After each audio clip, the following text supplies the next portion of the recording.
Hey Aviad, how are you? Hi, I'm good, thanks. Yeah? Well, where are you right now? Actually, I'm in Greece. I'm speaking from Athens.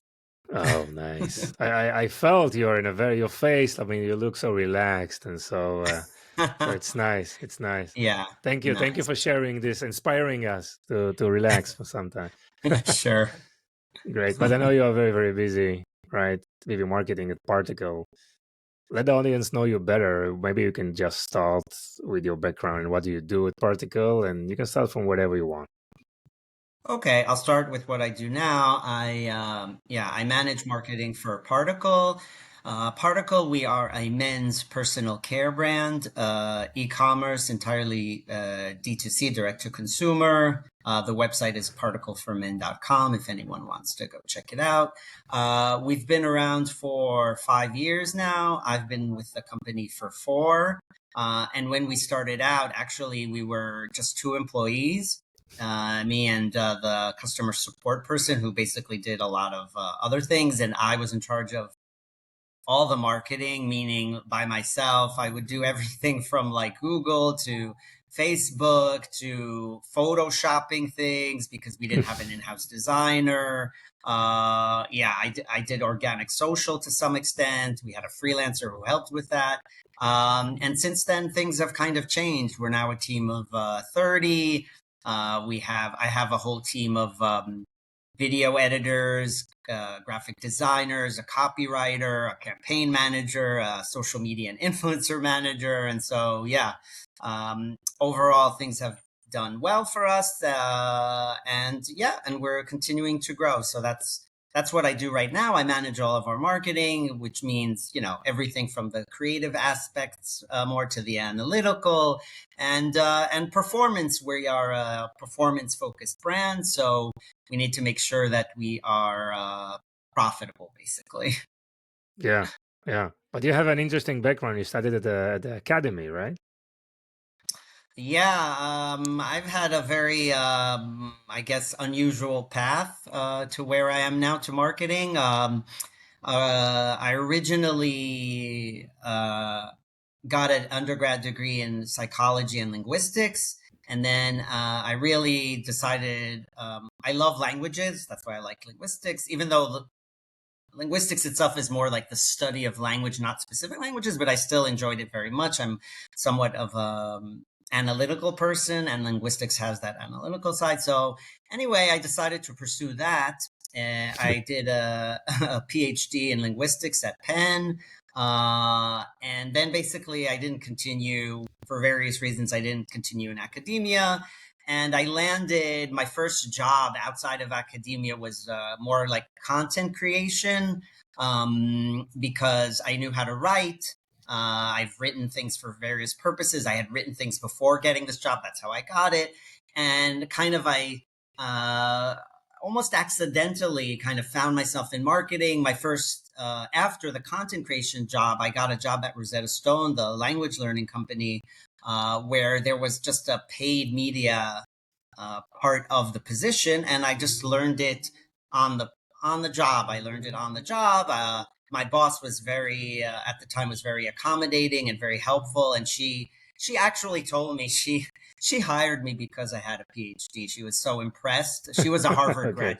She was a Harvard graduate herself, so I think that was part of the story. And got it. she even asked me, I remember in the job interview, about my dissertation, what I had written about. And so this whole, this whole story, that's how it got kind of started. And since then I've been in this field for now over 10 years.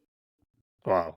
So how this background help you in marketing and why you're so passionate about marketing? Yeah, that's a good question. Help me, I think being a little bit, detail oriented, very careful about what I do because when you're a researcher, you also need to be kind of careful and precise. I also, because of linguistics and psychology, actually, I ran various experiments on how kids acquire certain things in language, and so I'm somewhat familiar. I'm familiar with like A/B testing methodology. It's not called A/B testing in academia, but it's the same thing with statistics to some extent. And so, yeah, I think that there are various things that helped me. But on the other hand, marketing is not academia. Everything is very fast paced, and it doesn't have to be perfect. And things have to get done rather than be perfect. So that's kind of a switch in your mindset you have to make if you move from academia to the industry, to the real world. Yeah. Nice, nice. So 4 years ago, 1 or 2 employees. Now you're 30 for any brand. I mean, that's you've experienced substantial growth. Share with us a little bit some of the major milestones throughout this journey. I mean, probably you've tested so many things, you've analyzed so many different marketing channels. I'd love to learn more about what worked, what didn't work, where you failed, where you've been successful. Tell us more about the journey, this growth. Yeah. I think what's helped is that as an e-commerce business, we've been very open to trying everything, but at a limited budget. With a limited budget, we're not. I think because we're very performance oriented, and also we're still entirely bootstrapped, meaning we don't have any external funding. So unlike some other e-commerce brands, we don't have really the luxury of just like spending money willy-nilly and hoping that something happens. I can't decide that tomorrow I'm going to do a $1 million campaign with plastering billboards across the U.S. with our I don't know, face cream Yeah. ads. I know, or I can't decide that next week we're going to go into retail.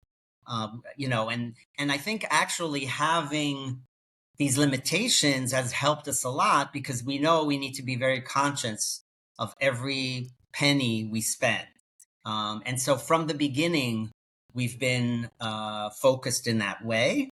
And so we've tested, you know, dozens of platforms and channels and styles and audiences, markets and products. But we always start with a small budget to see if there's any chance of success. If it looks promising, we look at the audience metrics. So, for example, if we start a new platform, and even if we don't see conversions or orders, but we see that the traffic is very high quality, there's a lot, and let's say they're on the page for a long time, the bounce rate is low, and then we say, okay, we can give it a little bit more time. Maybe this audience, we've hit the right audience, an audience that has the money, is interested, is the right demographic. But yeah, that's how we approach things, with a very careful strategy. And we've tried,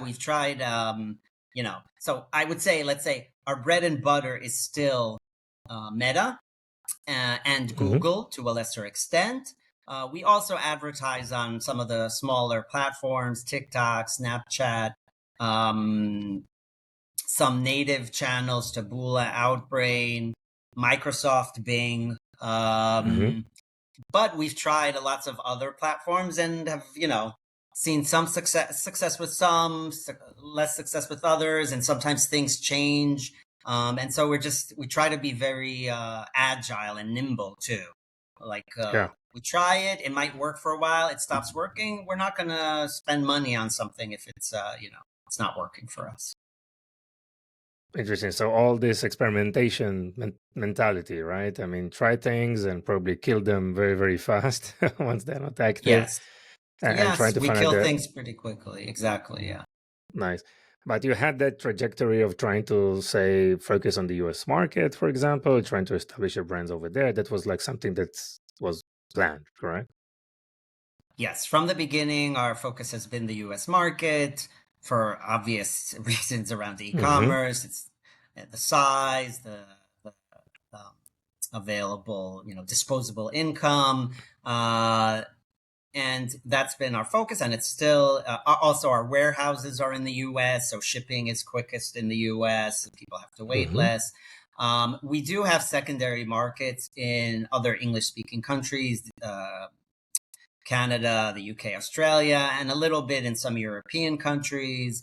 But yeah, still the US is still our You mentioned Meta still like at the center of your activities, but it seems that PPC or Meta, something has changed, right? I mean, the algorithm they use of AI, maybe I hear a lot of, going and building campaigns like very like open targeting completely, right? So what do you feel about what's happening with Meta advertising? yeah, that's a good question. So this year has been tougher than previous years on Meta. Of course, there was the whole COVID period where people were locked indoors and they spent a lot of money buying things online. And then all the D2C brands went crazy in terms of spending and also valuations. And there was really very little accountability, right? They got a lot of funding and they spent it and things looked great. And then there was the dry spell that came after that because COVID ended. People went out more. They bought less online. They went more to stores to buy things. They also had less income available because the checks stopped coming in. Yeah.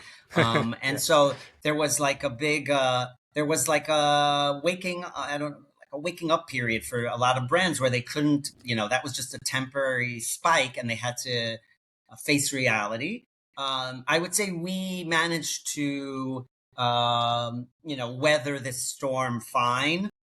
We've been growing consistently since the start. And I think part of it is also because, because what I said before about trying different things, being agile, nimble, very conscious of what we spend. Also, I think we were in a good position as a company at that time because we were still not huge. We still had a lot of room to grow. We still were launching new products all the time, which is also very important. So we weathered that. And then 2024 has been tougher on Meta. The reasons I don't really know. I follow a lot of the online chatter on DTC, and many people have said it's because of the various changes that Meta has made to the back end, things to do with AI. We don't have visibility into that, so I don't really know. They've also had bugs. Numerous bugs this year where things weren't working around Valentine's Day, I remember. And then after that, they laid off a lot of employees late last year. So maybe there's also issues with getting things fixed.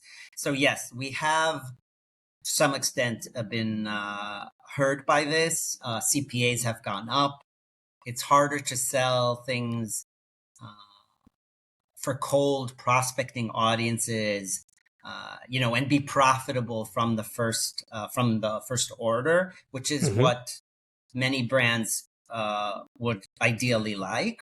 Yeah, we've still managed to do fine because we've launched new products, new markets, and the last thing, importantly, new channels. So by coincidence, around the same time that Meta started kind of causing problems for us, we started advertising on linear TV, old school, traditional TV.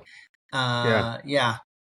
Yeah. So, I mean, our thoughts were, I think, we were being very logical. Our audience is older men over 45. A lot of our customers are over 60. And the average age of traditional TV viewers, if I'm not mistaken, is close to 70. Like old, okay, Whoever older. left there, right? Yeah. Yeah. Yeah. Whoever is left watching linear TV is older, and there are certain networks and channels where it's also more male oriented, which is what we want. And so we've worked with an agency in the US, which I had the good fortune of finding. It was through connections I had with some other people I had worked with. They've been great and it's been going well. We basically, since January, have been running linear TV in the US on a variety of networks. also for various syndicated shows, it works really well for us. And yeah, it's basically become our second most uh, second highest channel in terms of spend for advertising. And it's brought in, what's really nice about linear TV also is it's very good at bringing in cold prospecting audiences, and the overlap between these audiences and our digital audiences we know isn't that big. There are a lot of people Yeah. who, you know what, even if they are on Facebook, they're not necessarily buying through Facebook. Mhm. As you know, you probably know from people I know it from myself. If I see an ad on Facebook, I might notice it. Will I immediately click and purchase? I'm not sure. No, I'll sure. be Yeah. like, right? I'll have second thoughts. I'll be a little bit skeptical. I want to do some research. Um, I want to find out more. I want to read reviews. I want to see if they're a legitimate brand. But if you see an ad, a commercial on linear TV, what do you think? Wow, Hmm. this is a legitimate brand. People still have that perception, even though Yes.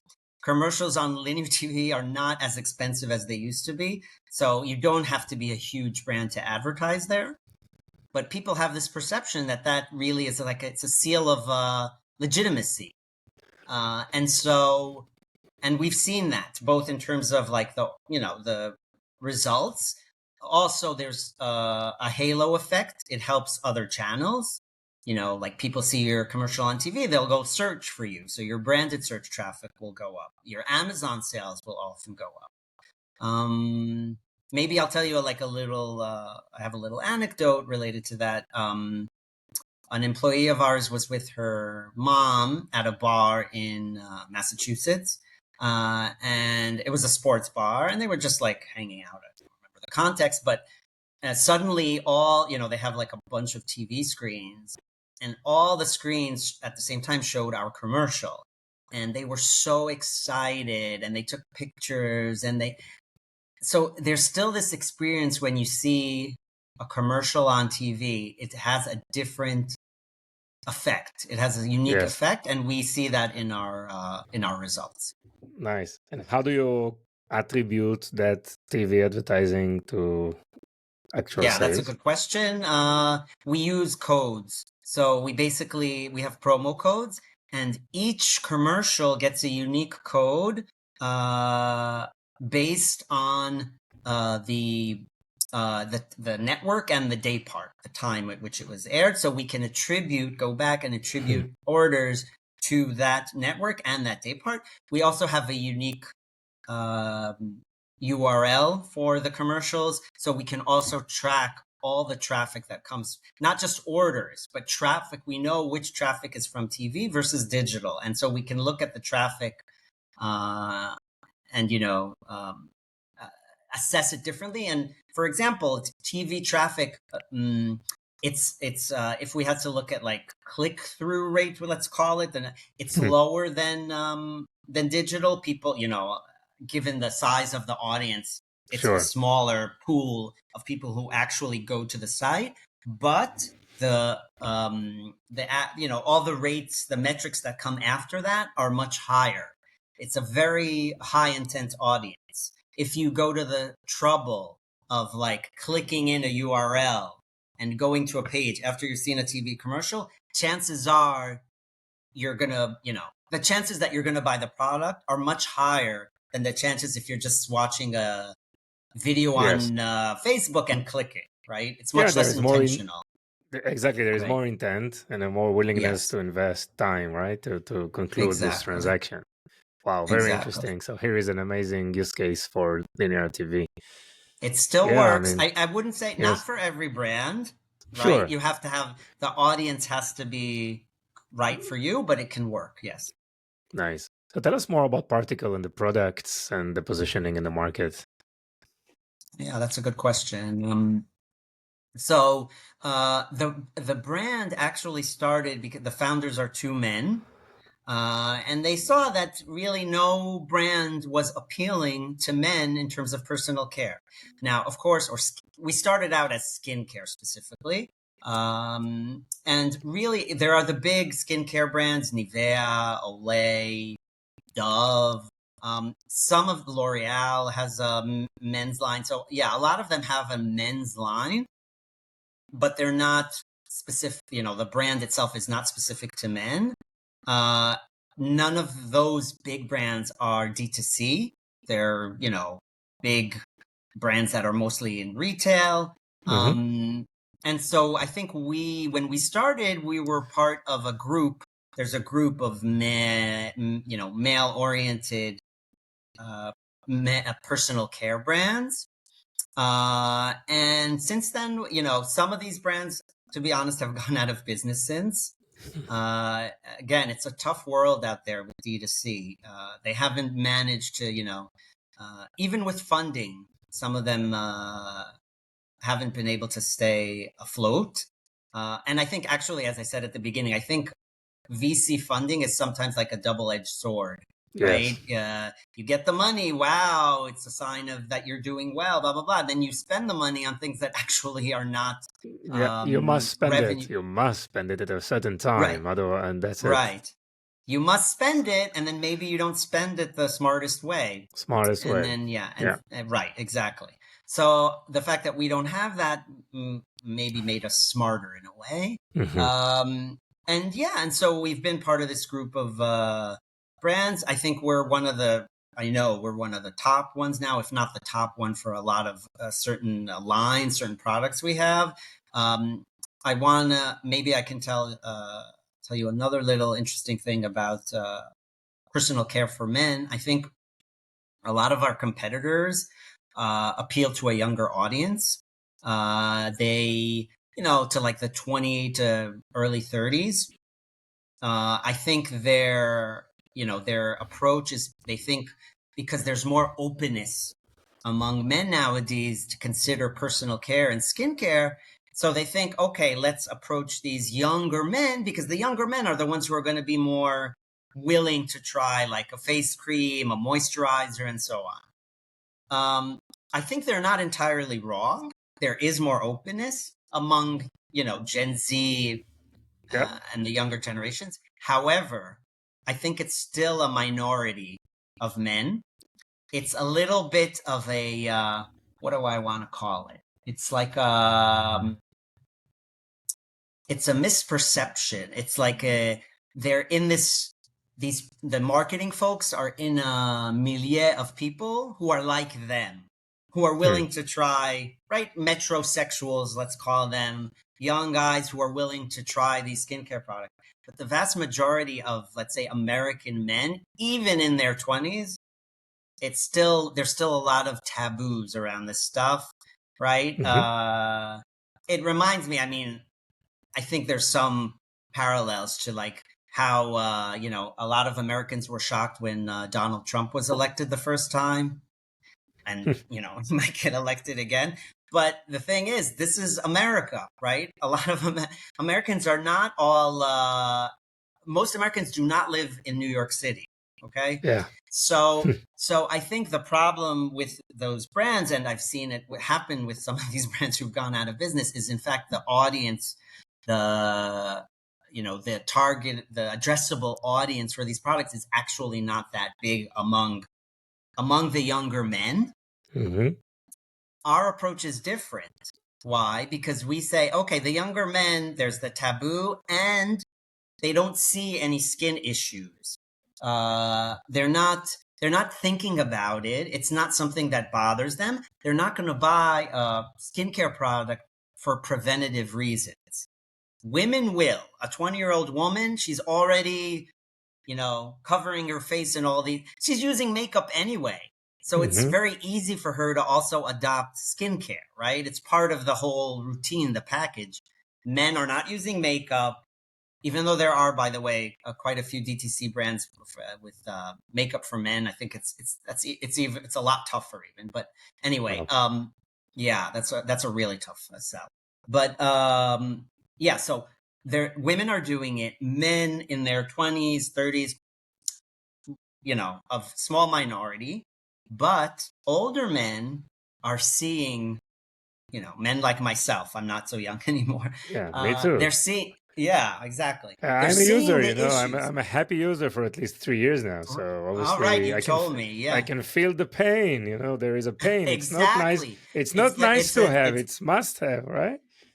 right, exactly. Yeah, There's a pain point to yeah. address. The younger men don't have a pain point. What am I going to There is tell no them? compelling You event for them. There is a compelling event exactly. here. Yeah, But if you're 50, you have a compelling event, you have a pain point, and we are going to, and our most successful ads have been the ads that start with the pain points. So I think that's exactly. another reason, go back to your question, that we've managed to, be successful all these years. Yes, I mean that famous ad where you have the man there touches his wrinkles, right? Well, like just beneath the eyes, and it's really make a lot of impact, right, for men who again who feel that pain. So that They was see very it on very effective themselves. They one. see it in, exactly. They see Yeah, it in our ads, and then they look at themselves in the mirror and they're like, oh, they're talking to me. yeah. So this is the main driver for purchase that you found, that pain point, or there are other messaging that you are trying to use, or this is mainly around that. Mainly pain points. Mm-hmm. We do have some messaging. Sometimes we've tried messaging that's softer, I would say, like just about looking younger, feeling more confident. It hasn't worked as well, to be Mm-hmm. honest. The pain points Yeah, works better. I think it's just more direct sure. and clear. Um, we also have what's interesting also, I think, about us is we've basically branched out into um, other other fields in personal care. So, for example, we have a cologne. We launched it in late 2022, so it's been Mm-hmm. around now for like a year and a half. Uh, and that's been a very different challenge because a a cologne doesn't really have any functions. Our other products are functional, right? They solve a problem. They're a solution, Mm-hmm. and that's why we can talk about pain points. With a cologne, you can't really do that. A. And B, we're not in retail.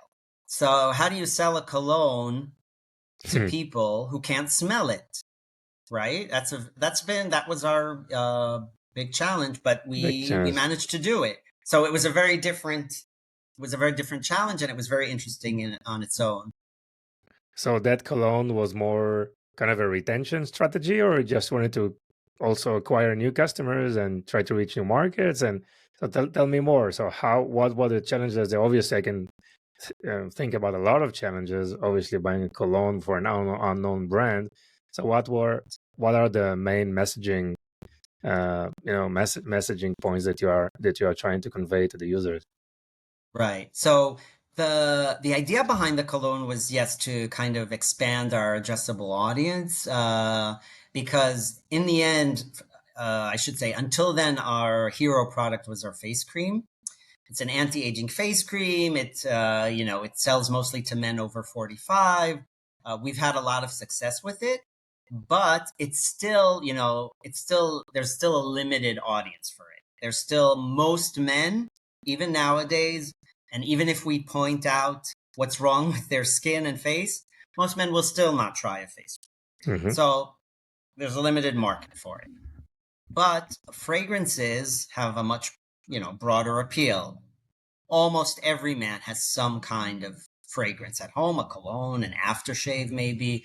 And so it's a lot easier to, approach these people, get them in through the cologne, and then sell them on the other products.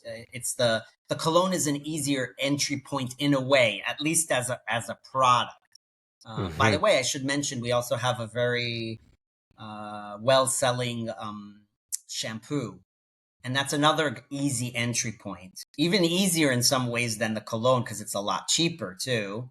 And you don't have the issue of smelling it. And it does very well for us. People really like it. And so that's another way to get people in and then offer them all these other products as particle customers. Yes. And yeah, and then how to sell the cologne. So you pointed out, actually, there are two issues. You pointed out another issue with selling a cologne. One, so the first one was what I talked about before in terms of people not being able to smell it because it's not available in retail. And the second issue is you said selling a cologne from a brand that people don't know. That's another good point because the biggest cologne brands, really what sells them is their name, their brand awareness, right? Like Exactly. Sauvage, Hugo Boss, Gautier.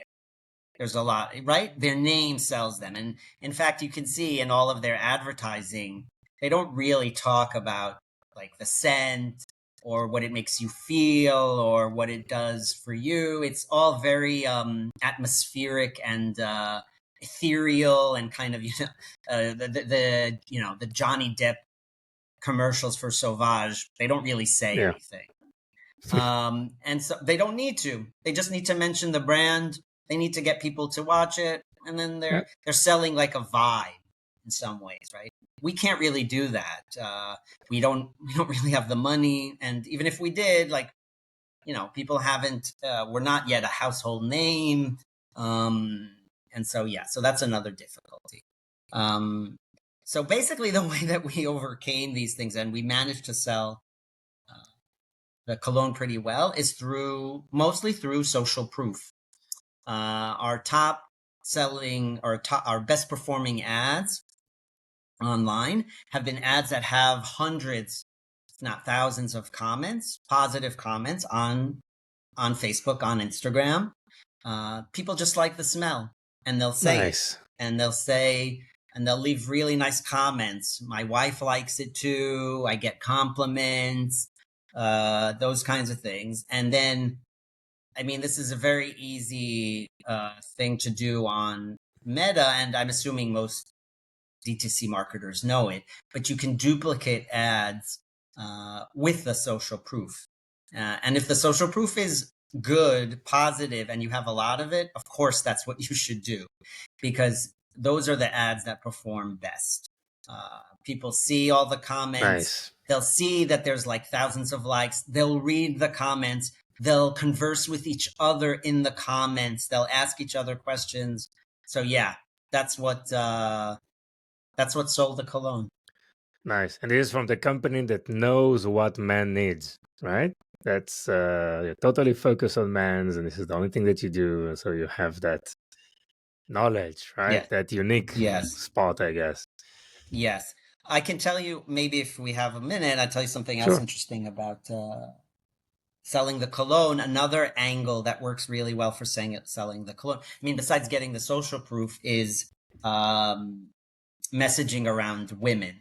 So that's what works for men, saying that this cologne will help you with the ladies. That's Yeah.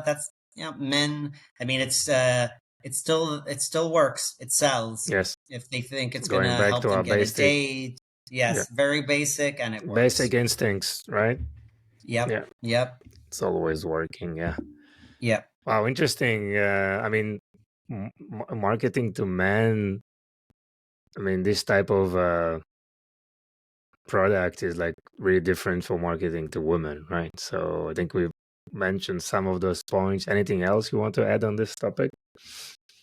That's so true because, Yeah. and a lot of times when we work with marketing platforms, with channels, our reps at these various companies will basically lump us with like beauty, with women's, but then when you tease out the data, it's so different. You really cannot. It's its own. We're our own category. You cannot compare it. What works for women will not work for men, and vice versa.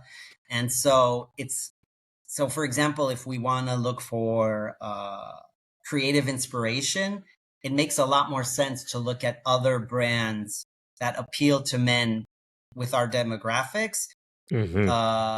rather than look at women's beauty brands. It's just so it makes a lot more sense for us to look at Sure. True Classic, like a men's Mm-hmm. t-shirt brand, Yeah. or T-shirt brand.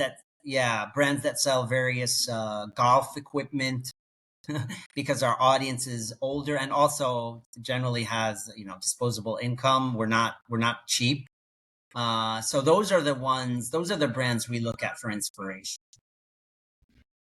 Amazing. Great. So I'm definitely going to try the cologne. So this is my next purchase. And I know that you're also providing a coupon code as well for our audiences, right? So we will share that in the show notes, or unless you have you figure out a name already for eCom Pulse podcast.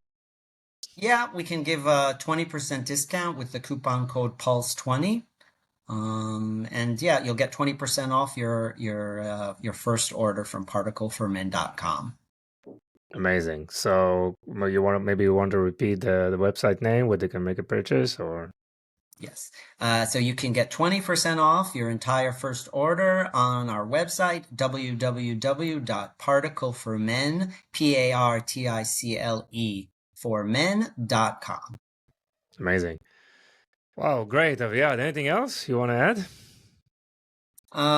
It's been a pleasure. I hope the listeners have learned a few things. It's been a very interesting journey for me too. Being already like over 4 years at the company, seeing it grow and growing with the company, and yeah, I'm looking forward to the years ahead, and I don't know, new challenges, new opportunities, new adventures, I guess. Yes, but this is what's so exciting in this industry. It's it's changing always. You can experiment so many different things and grow. So really, Aviad, thank you so much for the time. Wish you all the best and great success. Thank you.